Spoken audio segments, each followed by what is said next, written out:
Welcome back. We've been out a week. I decided to, do a little video, you know how that goes.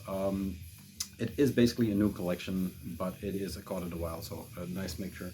I'm going to call it new in collection because I'm reaching the 200s and I'm going to do something for the 200 that I've been promising.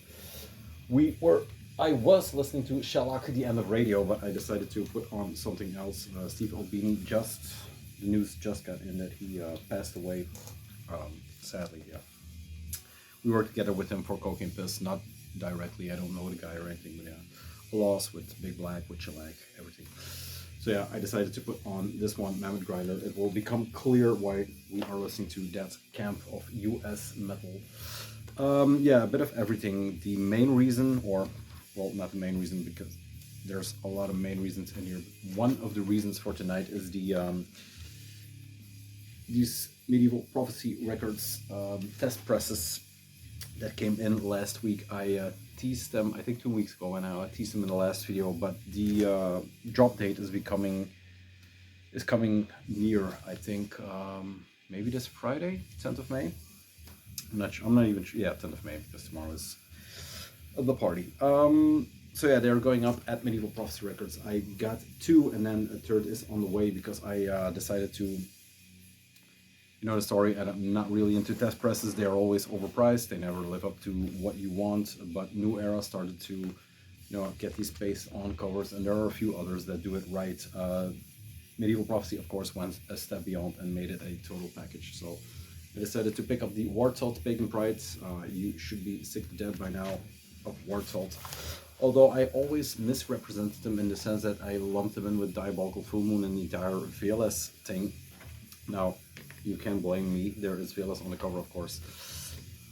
Sticker on the back. That's why the stickers were made. But it is a different sound than VLS in the sense that the keys that are than Diabolical Full Moon or VLS, in the sense that the keys that are apparent in both those bands and do a supportive role within the music that play along with the guitar, the vocals, the bass, the drum, whatever. Within Warthog, it is a bit more a rougher mix in the sense that it has keys, but in the intro, the outro, and not much in an underlying role. So yeah, a bit of a different sound or a different utilization of the keys. Velas guitars, vocal, ambient mix, master, and Leshy on drums. There you go. This final press belongs to Mr. Tom van Utrecht. That name will pop up regularly. Like I said, it is basically just a black single sleeve with, alternative artwork printed on top of it. But they did the smart thing by pressing the test presses on a colored vinyl. And this is the, I guess, green with red blocks, and there they are hand stamped with the Medieval Prophecy logo. And there we go. And some have been sold, but I think there are a lot of releases that still will have copies that will go up. So if you are into test presses and you maybe don't have one of their records, look into it because they are worth it. They are so worth it that I bought the Regnum Tenebralum, the full length. So yeah, worth it. Once again, not doing a commercial for these guys, but it looks like it. The other one I got, of course, some Belgium. The second Belgium one is the Forbidden Temple with Demo 2 and Pact with Evil. Same deal, pasted on artwork with a sticker on the back, logo sticker. They are not numbered, just, yeah. I think they're not numbered. No, just name dedicated, but I have no idea what the... If he is smart, he made a few, but, nothing on the back except the sticker. And then the color pressing for this one is also a beautiful one, a weird one actually. It's a seafoam blue, I guess, or I don't know. Yeah, there you go, stamped. So yeah, they are going up. All the releases, I've seen a lot of pictures, and I think almost all releases will have test presses from Stangaril to all the Ancient Hounds. And if I had the money, I would buy a bunch of Ancient Hounds stuff, but Selenite Scrolls never came out on vinyl, and there are no test presses for the tapes, so I'm good for now. Yeah, a full length would be appreciated. There is some, where did I put that? There is some stuff that came in today. Look at my crotch. Moonblood shirt, finally. There is some stuff that came in today, the fur records. I'll talk about it in the next update, but there are two things in here for Medieval Prophecy. The first one is, of course, the Osculum Infama. I talked about it. That is end of May. And then you have the new releases to be released soon through Medieval Prophecy Records. The Tornen, I guess, Onderkorpen Wisdom LP and CD, Regnum Tenebrarum Hertogenwald Split LP and CD, Orkblood Hertogenwald Split 7-inch and Plegaton's Majesty Rugged Rips of Size and Moans. Here you go, new lineup. And this is the Regnum Tenebrarum Hertogenwald Split. So yeah, some good stuff coming up. Whoop. This is the new flyer by New Era for the Single Relic Black Sleeve show. Hope I can go, but I doubt it's highly. Yeah, that is Medieval Prophecy. That is fur. I'll put that back later. They had a great drop with the Pagan Hellfire stuff. A ridiculous drop from Horrible Ruben that's still upstairs in the Walkman. But yeah, great stuff. So cheers to both. To both of them. Yeah, that was a good intro. We'll dive into the rest next. Part 2. I mentioned the Moonblood shirt because you will never see it again. I'm wearing it once. My wife already vetoed it because it's an XL. It's old. It has holes in here, but it is the Blood and Creek from Revilators on Instagram. Thank you guys for the hookup. Let's see where to go there. Let's just dive into the records, I guess. I got this basically caught in the wild from Ashworm himself. This is a vial of Putrid Huckle from Odious. His Odious Black Metal. This is on Go to Warx, and this is one of the demos that came out some time ago. I don't think 2020, maybe a little bit later, but I'm not sure. Go to Warx and Cold Beach co-release joints. There you go. The artwork is superb, as always. That's a loose angle there. I need to fix that. Yeah, I love the smiling man. I don't know if he has a name or anything, but yeah, it's basically another version of the demo that I showed a bunch of times. Hutchin Pits, craziness, psychedelic black metal. It is raw, but it's one of the better things to come out of not just the UK, but the entire black metal, newer black metal realm. There you go. Which I'm following less and less. There you go. Once again, the smiling man. There you go. Had a pop-up on the tape. And now this. Thank you, Mr. Ashworm, for the hookup, or for thinking of me when this was distributed. It's nice to see that, don't follow the Go to Warx drops as much as I used to, but still great to have some of the copies in now and then. I have two of the same records. This is Kindred's with File 01.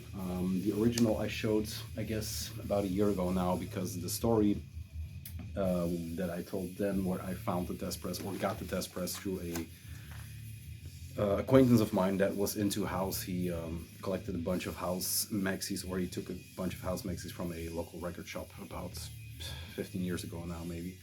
And then by chance, there was one that was pure noise in his ears, and it was a Kindred Culture Split test press, the brown one.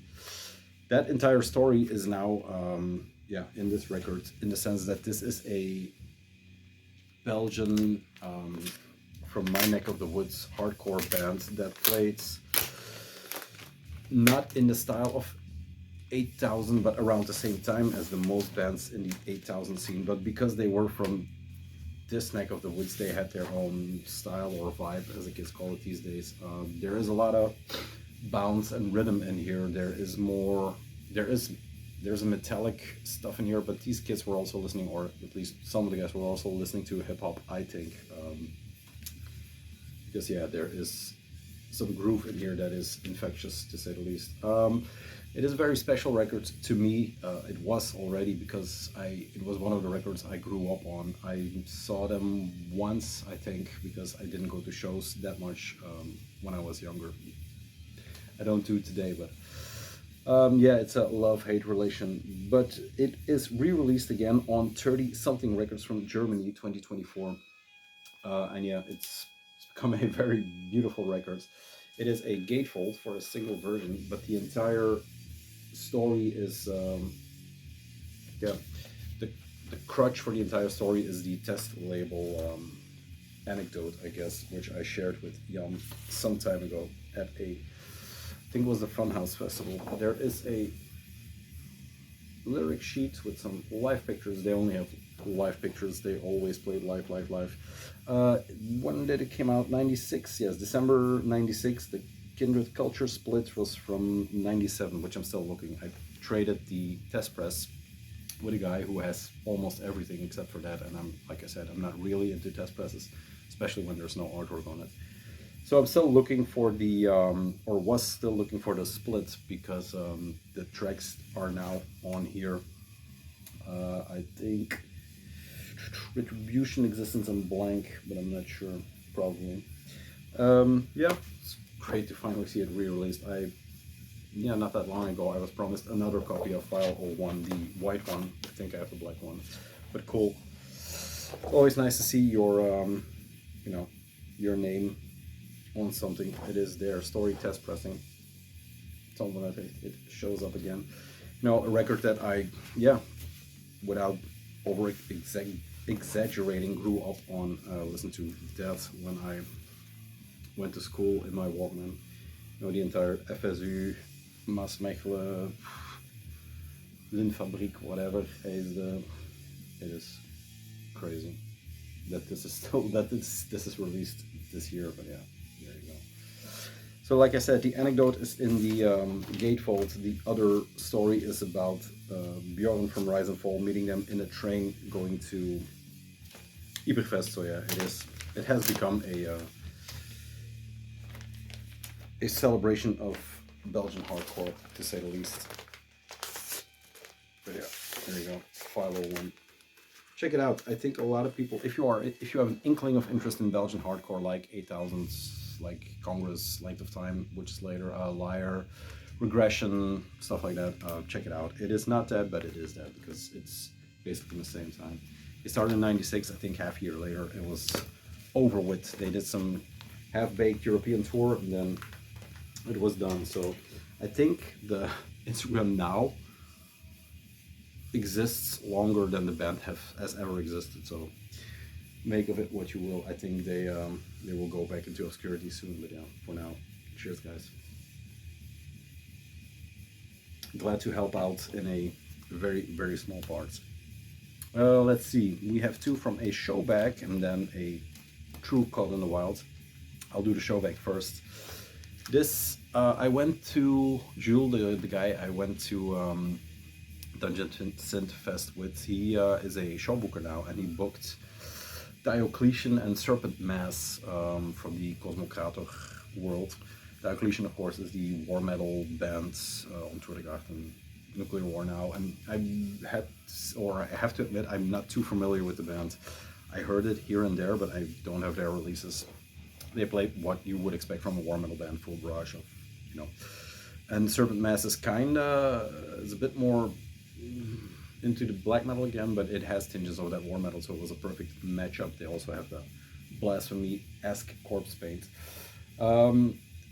And to make a long story short, of course, Peter Pankraker, I love to say that, the Pankraker distro was in full effect at the Antwerp Music City venue in the hall.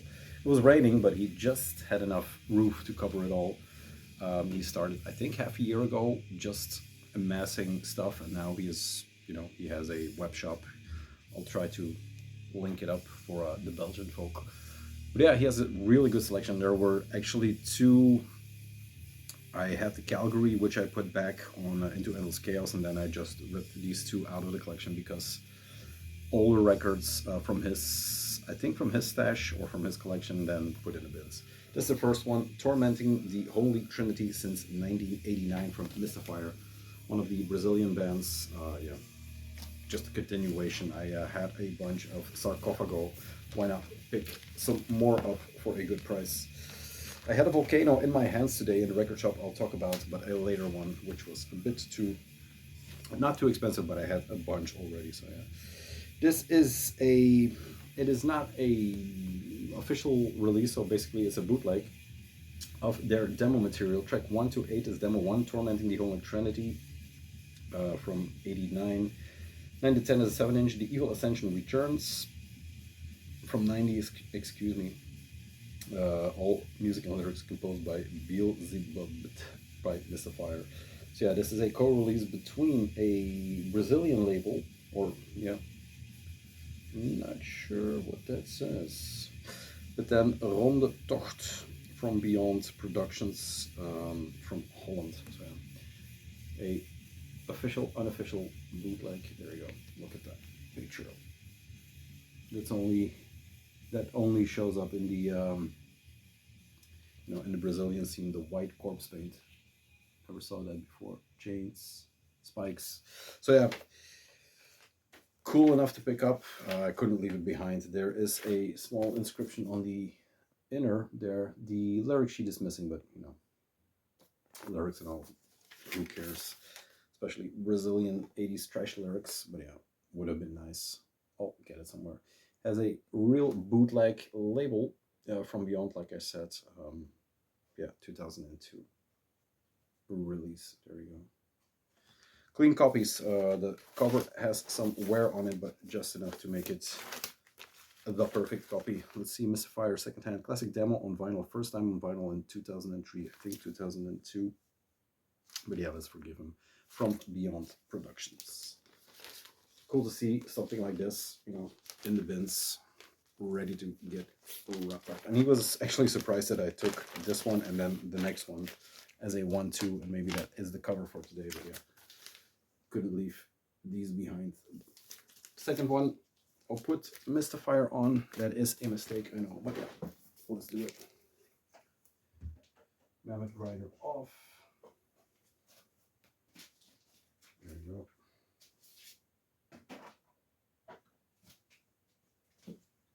Sorry for the wait. I'm not going to cut this.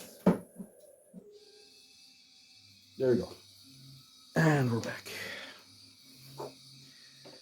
Cheers, Peter. Hope to see a second fest. Let's see. Stickers first. Logo sticker. You've seen this, but his text stickers are cool. Your ears are bleeding. Our guitars are feeding. We don't care what you hear. Metal for demons. Jesus is bleeding. So not only is he a label boss, he's a poet too. And then Metal for Demons, which is my favorite. There you go. Nice little distro. He has good connections for Europe. Yeah, Finland, the entire Witchcraft crew. There is Legion Blotan in there. There is High Roller in there. So nice little package. There was this in there, something that I was not really looking for, but was on my radar for when it would show up in a distro. This is always too expensive, in my opinion, on Discogs, because it is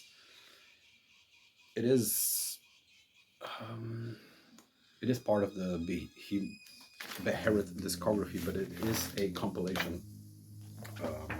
So yeah, I already have all the tracks, but just for the cover and the look of it is just something to pick up. Original superb Beherit compilation, almost perfect state for a perfect compilation on vinyl collectors. And this is from 2000, I think. So it compiles a lot of tracks on here. Let's do the optics first. So this is the cover, demon with butterfly wings. There you go. A different Beherit logo, and like I said, this is licensed from Spine Farm Records, but this is from vinyl collectors in Valkenburg, Holland, so really close to my home. Yeah, there's an email address on here, but I guess that won't show up. Like I said, different logo for Beherit. It is a gatefold. Two guys in there. Look at the track list. Goes on and on. Yeah, Beast of Domination, Hail Satanas, Fallen Souls. I think there's even a battery cover on here, but I could be mistaken. Gate of Nana. It's incredible how many titles from Beherit went into, like Messe de Mort as a festival. There's There's some Witchcraft as a band, you know, you can think about. Fallen Souls is Joy Division. Werewolf, Semen and Blood is my favorite title on here, but yeah, really cool looking compilation. It is a double vinyl. There is no printed inner, it's just track listing. There you go. Some very old yellowed sleeves, and then there is a, not a lyric sheet, but a title sheet with the old logo and some info on there. It's not really a bootleg, I think it's an unofficial official release, I guess. But yeah, the two guys again. Had to pick it up for that price in this condition. You know, it was time to pull the trigger on this one. Glad to have it in the collection finally. Beherit. I don't even know what it's called. There's some weird demon logos. It's called Complete Works, but I'm pretty sure this says something different. Just don't know what. It has a 4 in it, so we'll see. That's it. We'll blast to the last part, which is a Caught in the Wild. Yes, I've put on the Beherit because the Mystifier was scrambling my brain. It was too much, too fast, too loud. The last part is basically records that I got in 2 visits of Space Fuzz, a crackling finish, a record store in the center of Diest, a town not too far from here, which is near and dear to my heart actually. It is a record store that is, it's called Space Fuzz, so it's basically Hawkwind and everything under there. There's Stoner, there's Doom, there's everything. But he dove into secondhand stuff almost immediately, and he, I think maybe in the last years in our region, Limburg, a lot of collections are starting to, what would find its way to like fairs and stuff like that, is just put into the stores, like the ones Space Fuzz, George and the Bear have good collections in punk, metal. But yeah, he too, so they are able to pick up collections that, yeah, that are worth checking out. One that caught my attention, and this is all over the place once again, is the Mind Eraser. And I bought 2 records today, so bear with me on the info. But Mind Eraser is a band that started, I guess, in 2003, around that time, and I'm pretty sure they're from the West Coast, I think California, but once again, didn't look it up again. I've been into them since a while, actually, from the Brutal Supremacy comp, which is coming up. I decided to, because we're around the not even the halfway mark, we will dive into Mind Eraser a bit more. That's saying a lot, not knowing where they're from and stuff. I always liked their sound because they were in the, they came in the tail of the entire Utatech stuff, Hoax, and then it got me into, you know, Iron Lung, Mind Eraser, all that stuff. So yeah, here we go. This is their first, this is Cave, and it showed up on his Instagram. I immediately mailed him because I have a lot of Mind Eraser and Mind Eraser related stuff, but this was missing. And it was for a good price. This is, of course, on Painkiller, label that does a lot of their releases. Like I said, this is their first full length with 14 tracks on here. Now this is by far a hour record because it's all shorter tracks. It is, I always thought they were Midwest because they have that kind of that Denver sound, but it's a bit more lush, I guess. With Denver, it's more close-knit, like Fervent Woman, like Primitive Man, and like that. Even Blood Incantation has that dense sound. This has a bit more of an open sound in the sense that it just has more air. I don't know how to call it. There's some weird sunshine in here, but it's all very, very violent. Printed inner. His records are all, the condition is insane. He had some Greek black metal not that long ago, maybe a year ago, that was in perfect condition, but the prices were insane. He came down a bit price-wise, so that's one of the reasons I went back. There we go. Simple black 12-inch Mind Eraser on one side, Cave on the other side. And yeah, after 1 or 2 demos, this is their first assault. This is a band consists of, is there names on here? I don't think so. Yes, there is Justin Hammer and Chris Nails, of of course. I think they expanded into a bigger band in the sense that I think they were a 4-piece by the time more stuff came out, or the second full length came out, but I'm not sure. Sorry, should have looked it up, but you know, why don't you look it up? Then let's dive into some of their stuff. Like I said, they are a 4-piece, and when you look up the band on Discogs and you start looking into all the bands they played in, it's insane. From Boston Strangler to Put to Death to yeah, a ton of bands. Battle Ruins is one of the bands that comes up, so they go wide. There are a few bands like, I think, Mammoth Grinder, where both them or one of them and somebody of Iron Age played in, so I always mix up their side projects. But they are on this one. This is Brutal Supremacy, and this is by far the hardest 7-inch 4-way split compilation I ever heard, actually. It has Iron Lung on here with Brutal Supremacy. Mind Eraser, who also have the track Brutal Supremacy, Hatred Surge, also, but they do Brutal Tyranny, Pharmaceutical Supremacy, and then Scapegoat. So yeah, 4 bands that I, you know, especially Mind Eraser, Iron Lung, and Scapegoat are unfuckwittable. The Scapegoat 7-inch and the 12-inch are, I don't think they ever did anything else, but my god. 2-sided 7-inch, yellow and green, and then there is, of course, it is a bit power violence-y too, with all those names. There we go. Iron Lung. That is the Scapegoat shit. Well, the entire thing, and then it gets flipped. Oh, Hatred Search. And then this one, Mind Eraser. Saw them once in Antwerp. I told the story where I had to cut my own J card for the tape, but yeah, love them to death. One of the most fucked up live shows I ever saw. Fucked up in the sense that from moment one there was a pit, as they say, but a palpable violence in the air. There you go. That's the first one. Put to Death. I don't know too much about them. It is the guitarist who has. They sold that at the show too. There's no cover. It's just a nice and pink 7-inch. And then the Mind Eraser stuff that I have is the Prodigal Son Brings Death. Sorry. 2 versions. I was stuttering. This is also on Painkiller? No, this is on, I don't know, YB, something like that. These are 2 versions of the same 7-inch. Always love the artwork, skeleton, the live skeleton carrying the dead one. A lot of tracks for a 7-inch. And this is the black version, I think. Yes. Black, and the other one should be a gold. Let's find out. There's a printed. You know, it is actually a opens up into more of this handy notations.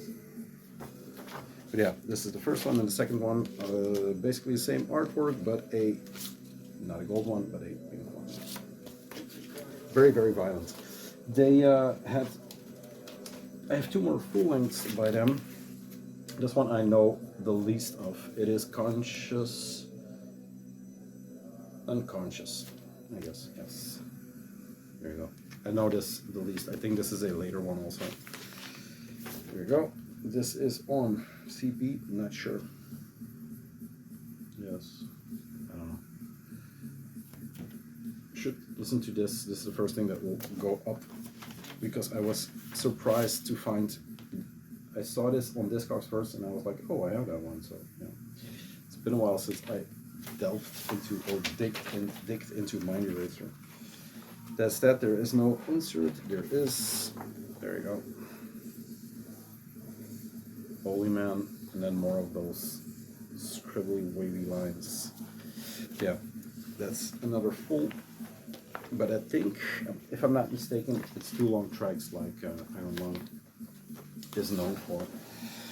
One is called Conscience, the other one is called Unconscious. And then Glacial Rain, maybe their peak, I don't know. And this is on gold too, or no, this is the clear one. I got this from Cam, the man himself. 13 euros he paid for it. I gave him a bit more, but all good. There is a inner sheet or a lyric sheet. It's some ugly artwork, details from the cover.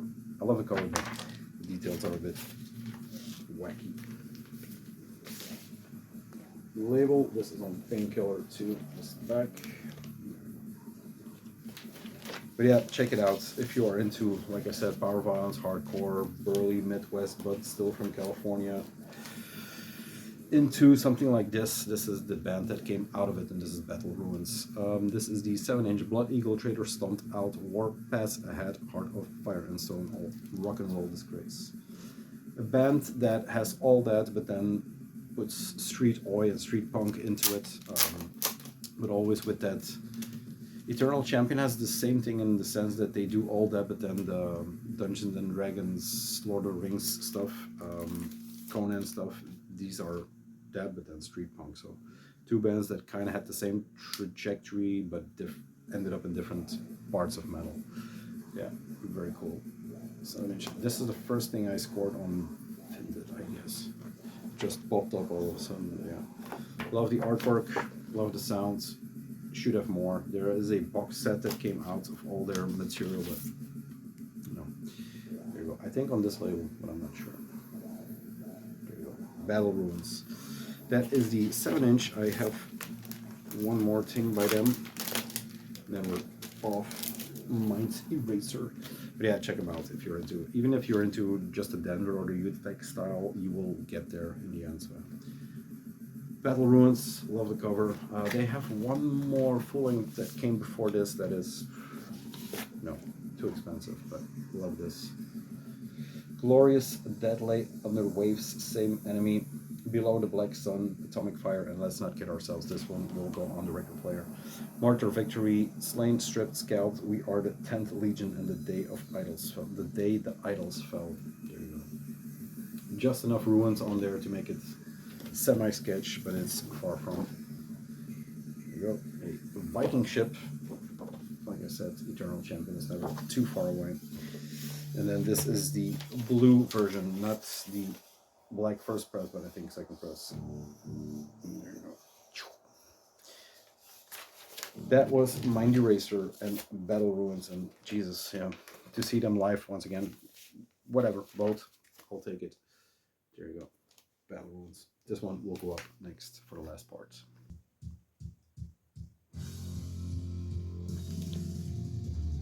Poison Ruin, as promised. The last three.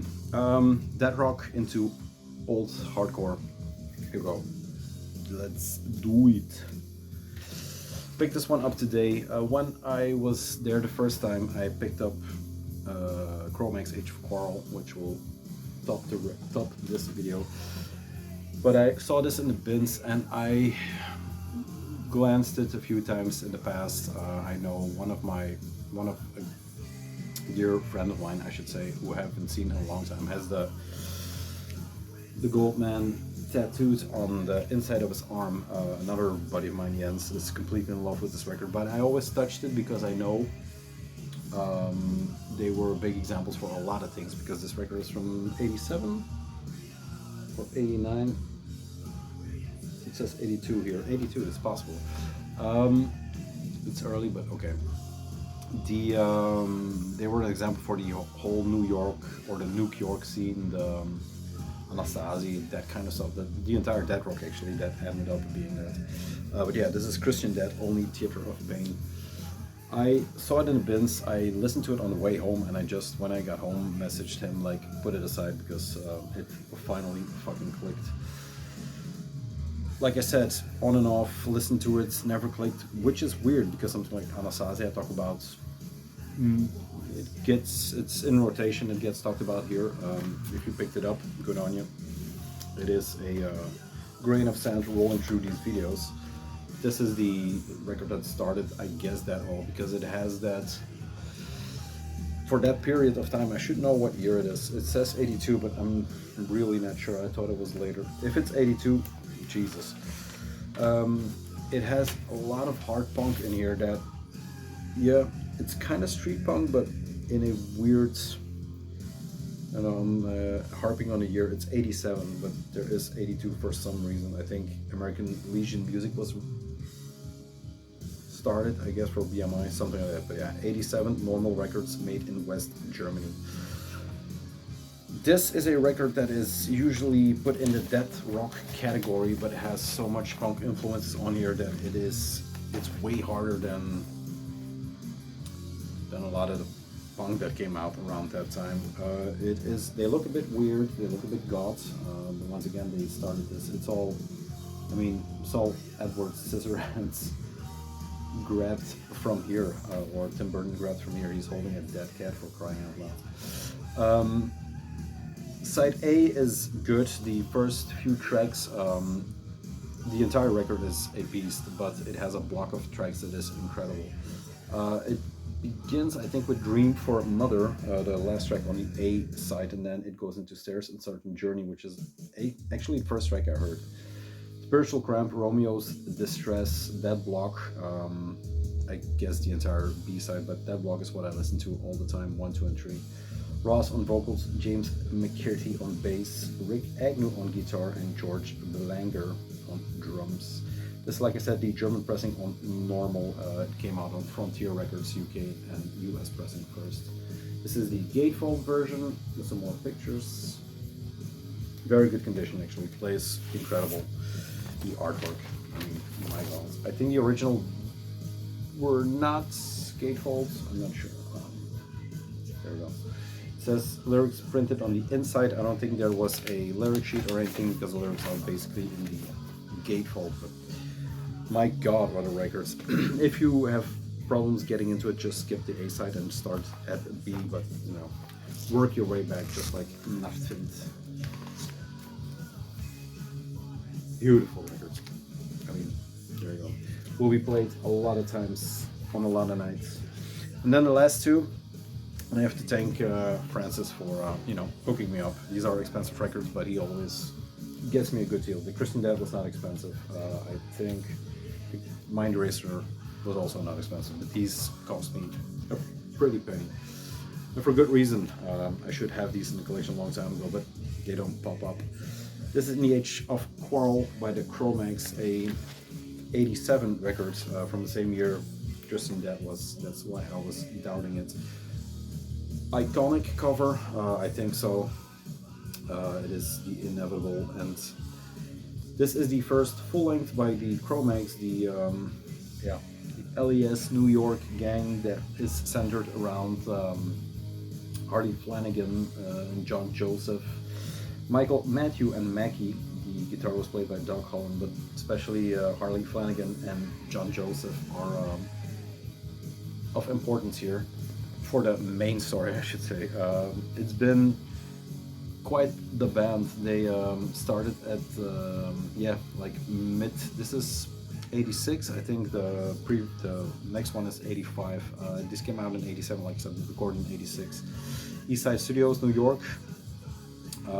Storied history in the sense that everybody fucked each other over money-wise. They were all Krishnas, they were not Krishnas, that entire thing. But Mackie has a good interview on the podcast Hardlore. Check it out if you want to hear the third part of the Cro-Mags story. The other guys, I don't know, are not that vocal. GWR Records, Rock Hotel. It is a I should be sure, but I'm not sure. I think Dutch pressing, yes, manufactured in the Netherlands. It has a Drugs Are No Fun cover there, or that sticker. It has the original inner, and this is, it's a great record, top to bottom. Great drum performance, vocals, even the bass. I mean, Harley is quite the character himself. He started in the Stimulators as a drummer with his aunt, I think. So very early on in the New York scene that was centered around Mexican City, that stuff, Blondie.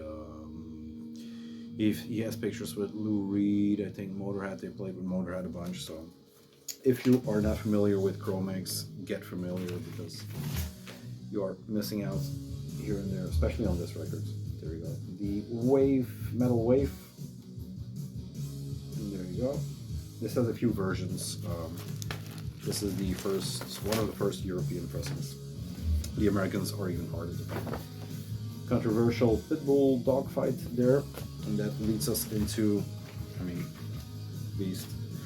That leads us into the last thing, and this is the 85 tape on 10-inch, I guess. Once again, a unofficial official release. It's that old that it's considered official by now. I think from 91. Yeah, it's 85 recording, but I think 91 it got released or re-released as a bootleg, I guess. This is Age of Coral again, but then the just the tape, the rougher recordings, or the demo, I should say. This is this one of two, and this is, I'm not sure if 1500 was the total run. This is number 931, but it's divided into a test press. There is a red lettering and there's green lettering. This is the 10-inch from that early tape that is unfindable and unpayable. Age of Coral. There you go, 33 1/3. There you go. Perfect pairing with Battle Ruins, of course. But yeah, to find these two, these came from the same collection, undoubtedly. Mint. I guess the only thing I can find wrong with it is that tiny split or bump, but I mean, what are we even talking about? So yeah, iconic little 10-inch. I don't buy 10 inches, but when I do, I make it count. That is Cro-Mags. Good to have.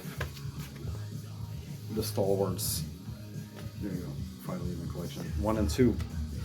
85, 86, I'm 82. There you go, that's it. We are going to have a wonderful weekend. I hope you will have the same opportunities in this weird world. That's it. This will come up next. There's some cool stuff coming. We'll see. Some really cool gifts actually that are on their way. So I'll be back soon. We're working up to 200. Like I said, Chaos Ritual will probably be next, but I want to do it justice, not just, like I treated Mind Eraser. That's it for now. Have a great weekend. I'll try to upload this as fast as possible. I probably have tomorrow, so it will be up before the weekend.